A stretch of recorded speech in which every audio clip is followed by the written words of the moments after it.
এই যে বাড়িটা দেখতে পাচ্ছেন, এটা হচ্ছে ব্রিক ফাউন্ডেশনের একটা বাড়ি।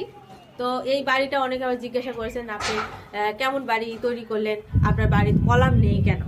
তো ব্রিক ফাউন্ডেশনের বাড়ি একটা হয় এবং আরসিসি ফাউন্ডেশনের একটা বাড়ি আমরা নির্মাণ করে থাকি। তো আরসিসি ফাউন্ডেশনের বাড়িটা এখন সবচেয়ে বেশি প্রচলিত এবং এই বাড়িটা আমার আব্বা নির্মাণ করেছে। এবং সেই সময় আরসিসি ফাউন্ডেশন এত গ্রাম পর্যায়ে প্রচলিত ছিল না, তখন এই ব্রিক ফাউন্ডেশন দিয়েই মানুষ বাড়ি করছে। আমার দাদা, তার দাদা, তারা সবাই কিন্তু এই ব্রিক ফাউন্ডেশন দিয়েও বাড়ি করছে। আমার দেশের বাড়ি, আমার গ্রামের বাড়ি যে এখানে আছে, সেখানে কিন্তু এরকম বাড়ি, এরকম ব্রিক ফাউন্ডেশনের পুনর্গাঁথনি দিয়ে বাড়ি এখনো আছে। আমার দাদার বাবার হাতের বাড়ি সেটা। কোনোদিন যদি আমি যাই সেখানে, অবশ্যই আপনারা আমার সাথে যদি সংযুক্ত থাকেন, দেখাবো আপনাদের। সেই বাড়ি এখনো মানুষ বসবাস করে, এখনো ভালো আছে সেই বাড়ি।